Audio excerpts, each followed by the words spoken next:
good? What's good? We back. Yours truly, the one and only Paul Pickett, host of the Paul Pickett Podcast, aka Triple P, aka the Common Sense Podcast, your source for music, sports, politics, sport events, and much, much more. Today, I'm going to react to Trump fire shots at Ron DeSantis during rallies sparking GOP civil war. But before we get into that, let's give you a word from one of our sponsors.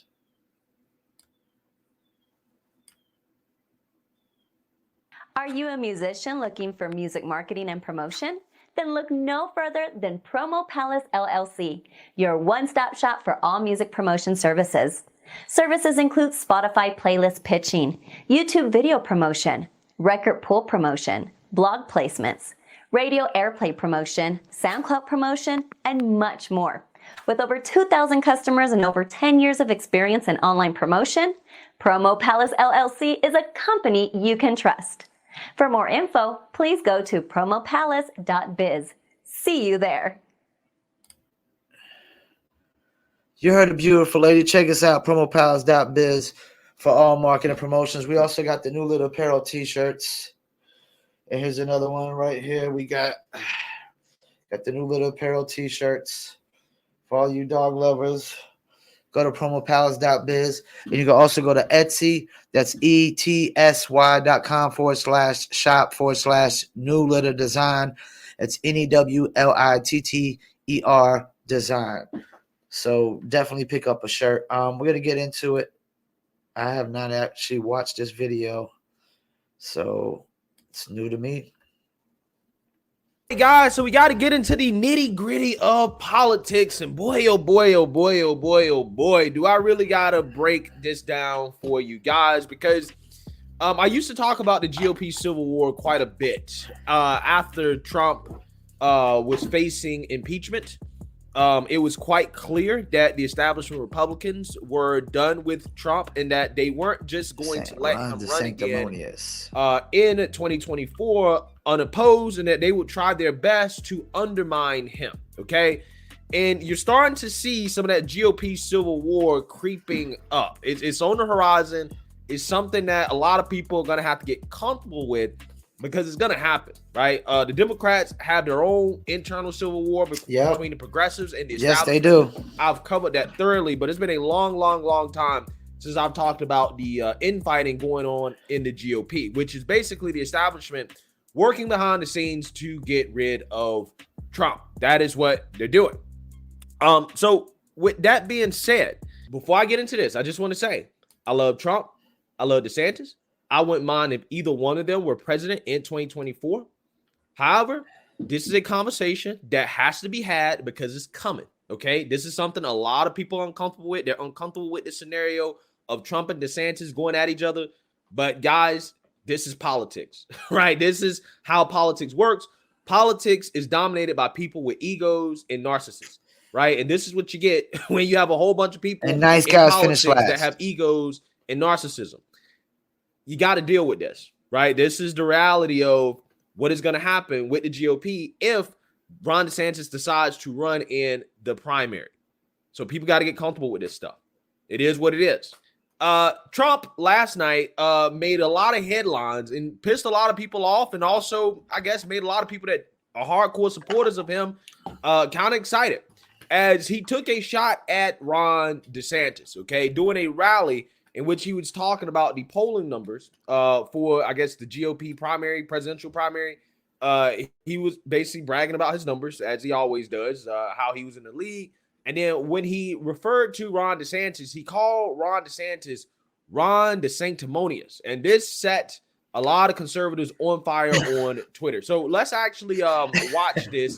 And then I'm going to read you guys some of the reactions from some conservative commentators, so you guys can get the gist of kind of what people are talking about.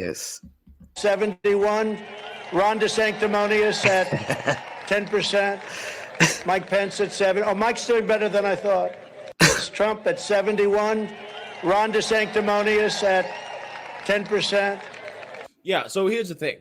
I'm not necessarily sure if that's a joke. I'm not sure exactly what Trump is alluding to by calling Ron DeSantis Ron DeSanctimonious. Right, I guess, is he trying to say that Ron DeSantis can do no wrong he's seen as some type of It's not a compliment. saint or angel or something like that. Like, I'm not sure exactly what he's trying to say, but I'm gonna give you guys more context and background in regards to what allegedly is going on between Trump and Ron DeSantis that the mainstream liberal media is saying, but up until this point, it's been convenient to ignore. Now we can't really ignore it because Trump is kind of putting it out there in the open. So let's read some of the reactions here. As Matt Walsh says, DeSantis is an extremely effective conservative governor who has had real policy wins and real cultural wins. Trump isn't going to be able to take this one down with a dumb nickname. He better have more than that up his sleeve. Matt Walsh also says, also nice job launching your public attack against the most popular conservative governor in America 3 days before a midterms when we're supposed to all be showing a united front. Yeah. So obviously Matt Walsh didn't like this. Joe Concha, he says Trump's attack on DeSantis are going to have a boomerang effect. Almost all Trump supporters are big fans of the Florida governor and agree with his policies and approach in running Florida. This comes just 3 days before an election and reflects poorly on the former president. Red Eagle Politics says, Ron DeSanctimonious, LMAO. Another reason why Trump will eviscerate DeSantis or people much weaker than DeSantis if a primary took place.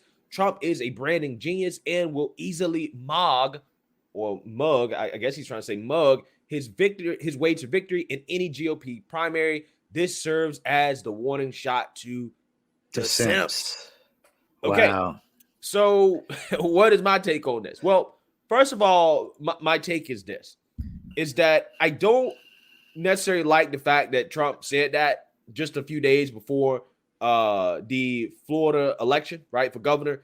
But I don't think it's going to matter, right? I don't think that anybody is listening to Trump say that and say, oh, well, I'm going to change my vote. I'm not going to go out and vote for Ron DeSantis. It just doesn't look good, okay? But what you see there is exactly what you're going to get from Trump in the GOP primary. Trump knows that the establishment is coming after him. He knows that the main person that is a part of the establishment or that the establishment wants to take him down is Ron DeSantis, okay? And I think people have to get comfortable with that because that is what is happening behind the scenes, and obviously Trump is not comfortable with it. In fact, I want you guys to listen to Paul Ryan, who is the quintessential establishment politician. He used to be the Speaker of the House during Trump's first 2 years in office. I want you guys to listen to Paul Ryan talk about Trump, and this is exactly how I guarantee you most politicians, Republican politicians in Congress feel, but they actually really won't say it out loud. Paul Ryan's saying it because he's basically out of politics. So let's go ahead and play the clip. I think Trump's unelectability will be palpable by then. We all know that he will lose, or let me put it this way. We all know that he's so much more likely to lose the White House than anybody else running for president on our side of the aisle. So why would we want to go with that? So the only reason he stays where he is because everybody's afraid of him. They're afraid of him, going after them, hurting their own ambition.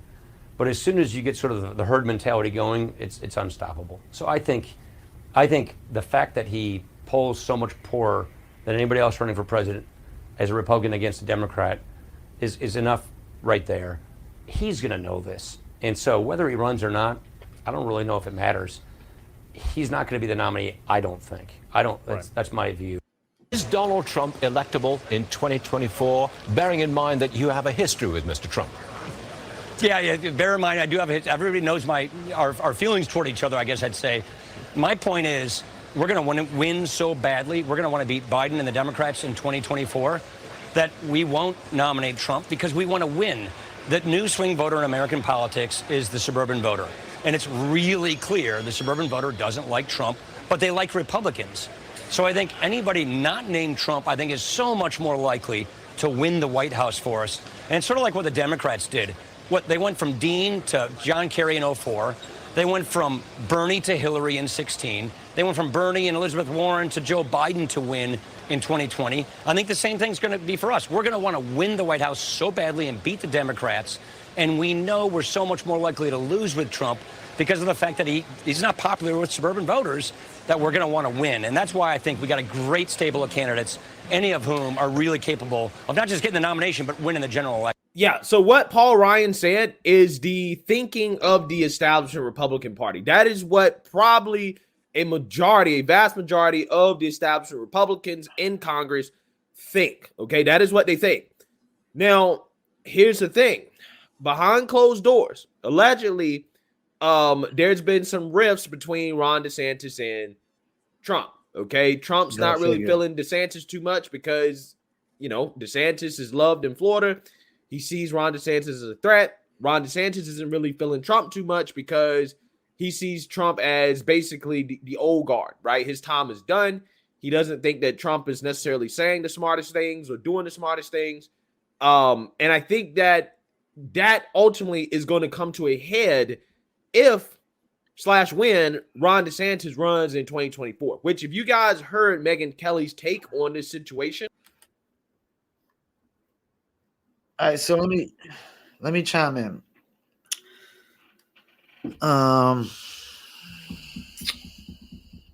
Just give you some context. I voted Democrat once in my life. Regret it. I didn't vote for Trump. Although I do think he did a better job than Biden is doing right now. I don't know that we need Trump back in office. I think it'll divide us even more because they're already using Trump as an excuse for dividing politics, the left and the right like it is. But I would argue that the woke mob has a lot more to do with dividing America than Donald Trump did.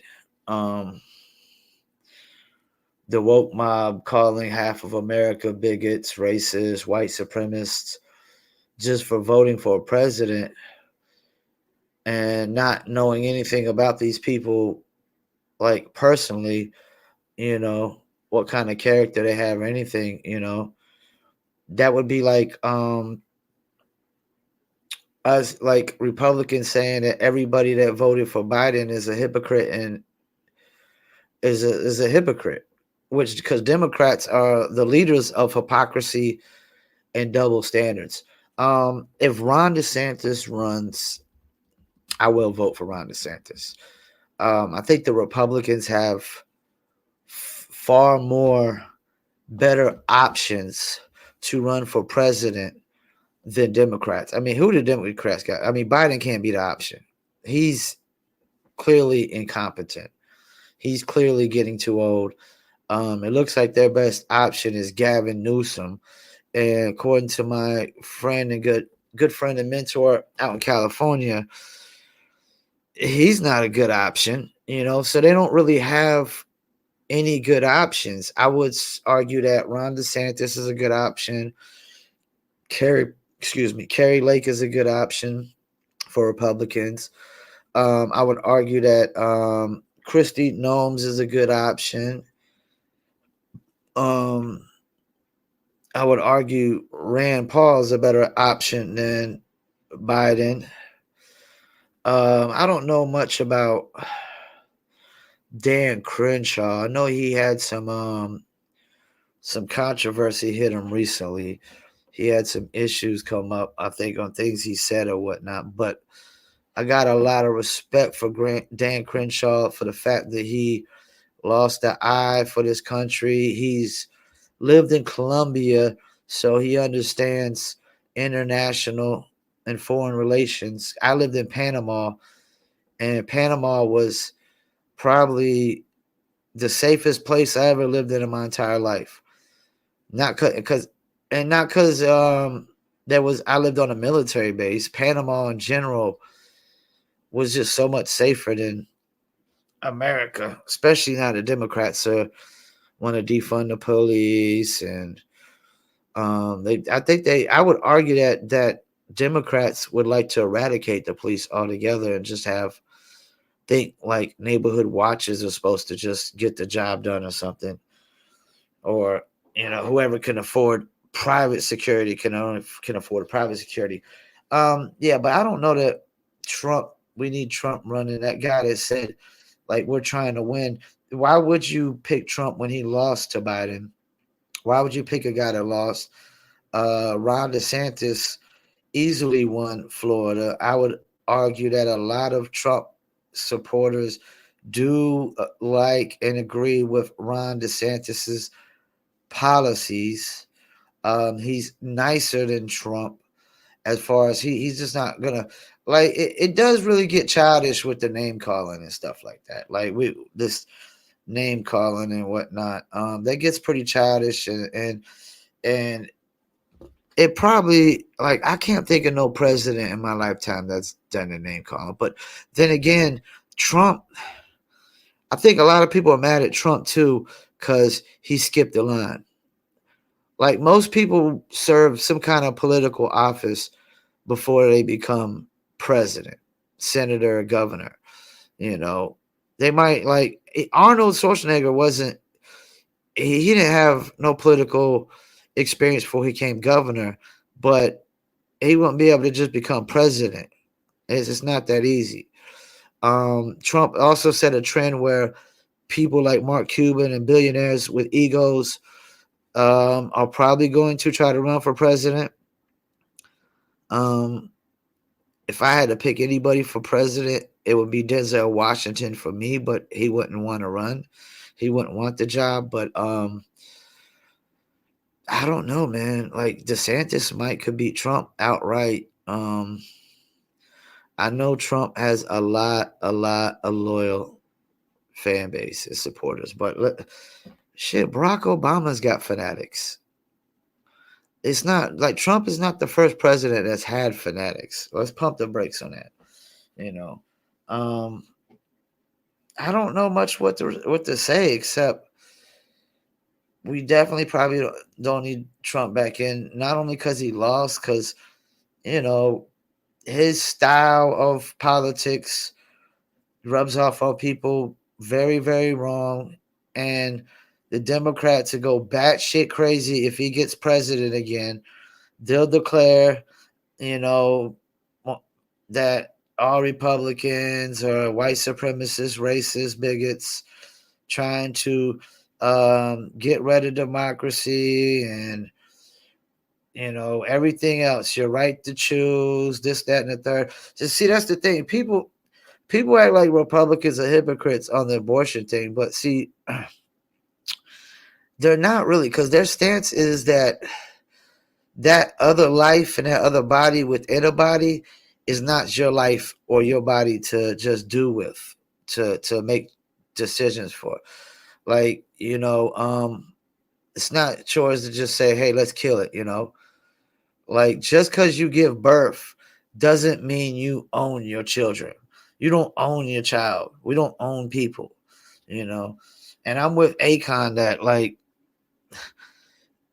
women are not the creators of life. They're just the vessel. They're just the vessels of life. The creators of life are men, because we can create kids without women, and women can't create kids without us. Laws of nature, baby.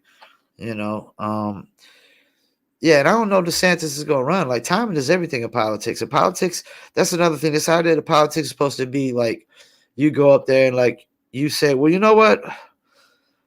I honestly think that the guy I'm debating against is going to do a better job than me, that he's a better politician. He's better at this job. What kind of politician is that? Like, your job is to, when politicians are debating other politicians, your job is to expose and call out any flaws in your opponent that you feel like go against them being able to do this job properly. That's when you debate politicians, you're supposed to call out their flaws.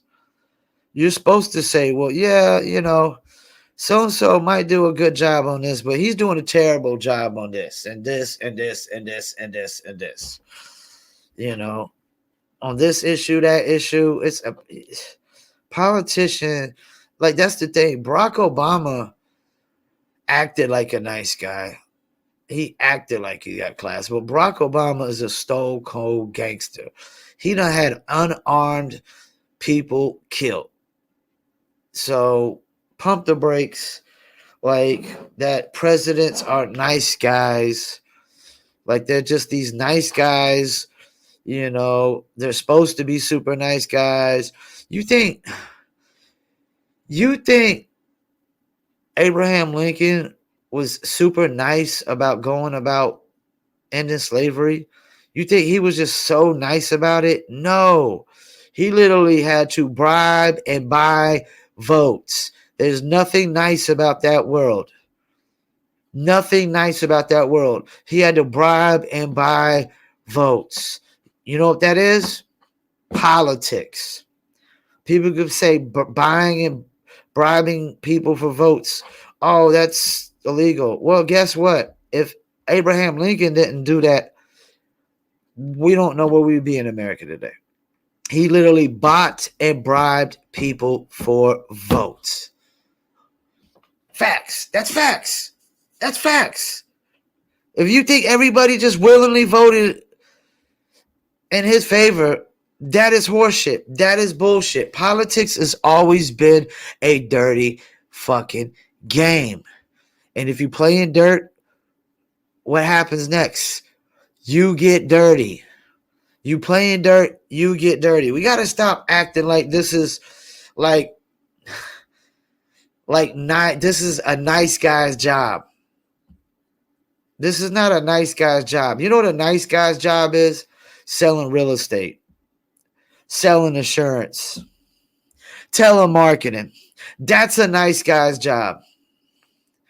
Being a politician is not for nice guys or nice gals. Because you got to be harsh sometimes. Sometimes you're going to have to raise your voice and cuss some people out to get the job done. And you're going to have to probably bribe some people and buy some votes if it requires getting something done that needs to pass through. You think they didn't? They probably bribed and bought votes to get civil rights through. You think I have a problem with that? Hell no. You think I have a problem with the fact that they bought and bribed people to get votes to end the Civil War and slavery? Hell no. I don't have a problem with that. And anybody that does is a fucking hypocrite, man. You're a fucking hypocrite. Because this is the name of the game. You know. Once again, I don't think I'm tuning in. Paul Pickett Podcast. And I'm